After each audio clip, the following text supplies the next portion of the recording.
Анан учурда кээ бир улакчылар өздөрү аттаптайт, бирок кээ биркилери аттаптабайт.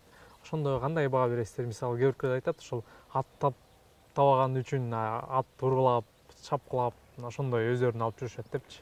Эгерде аттаптаса андай кадамдарга бармаган эмес деп. Эми ошол ооба туура, ал азыр баягы атты бакпаган кишиң аттын баркын билбейт. Баркын билбейт деген ушул жана силер азыр өзүңөр айткандай минет до конца айдап таштайт. Анан эртең эмне болот ат, анан эмне болот ат деген ой жок. Баягы ат баккан, ат таптаган киши аттын баркын билет. Сайма.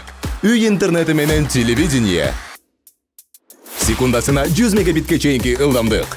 200дөн ашуун телеканал. Старт жана О кино кинотеатрлары. ТВ приставка акысыз. 55% арзандатуу менен. Бул кыял эмес, чындык. Сайма менен жашооңду ыңгайлуу жана жайлуу кыл. Сайма күйгөз толугу менен кошул. Аттын баркын билет. Анан билбейм, баягы ар бир эми өзү баягы төбөсү көрүнүп калган улакчылар болгондон кийин ар биринин өзүндө бир ат болуш керек да, баягы өзү үчүн, өзү таптап, өзү даярдап, өзү суутуп, анан билбейм, баягы азыр көп го дейм, баягы бир ат баккыча лучше тигинин атын минем, анан мунун атын минем деген улакчылар деле көп. Азыр бир ат бакканың, бир семьяны бакканың, булардын деле расходу чоң. Булардын деле ошондой витаминдери бар, ошондой эле жем-чөбү бар, ошондой эле дары-дармеги бар дегендей. Ар бир аттын деле өзүнүн бир жакшы бир баягы кандай десем, ар бир атка кыскасы кызмат кылышың керек да, мээнет кылышың керек. Мээнет кылсаң атың болот. Анан мээнет кылып, оюңа алып барып, ошол атыңды минип турсаң, жарап турса өзүңө жакшы да.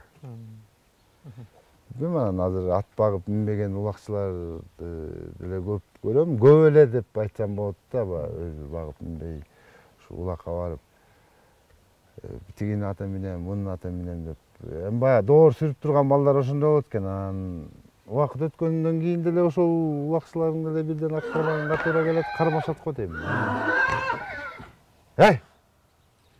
Буга чейин да сөз кылдык, жана жаракат тууралуучу. Анан бул жакта кээ бир көрөрмандарда эсинде экен, бир жолу ошо бир колуңуз менен ойноп, бир колуңуз сынып калган учурда бир колдоп ойногон учурлар дагы болгонбу?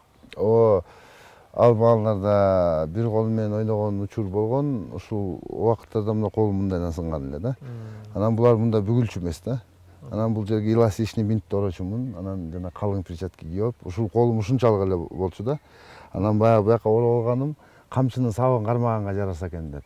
Бул колума тискинди илип алчумун. Бул сол жак менен эле бир кол менен тартчумун да. Бул колума тискинди илип алды. Атты кайрып камчы чаап. Бул сол жак менен алчумун да. Билбейм, мен бөлөктөр үчүн эчтеке деп айта албайм, баягы өзүм үчүн улакка дегенде жана деле айтып кетпедимби, башотум менен кирип кетем, баарын унутам деп. Баягы улак кызуу маалында ушундай жаракатың болсо деле, тарткың келип турса жаракатыңа деле карабайт экенсиң. Бир колдоп болсо деле ойной бересиз. Ойной берет экенсиң да.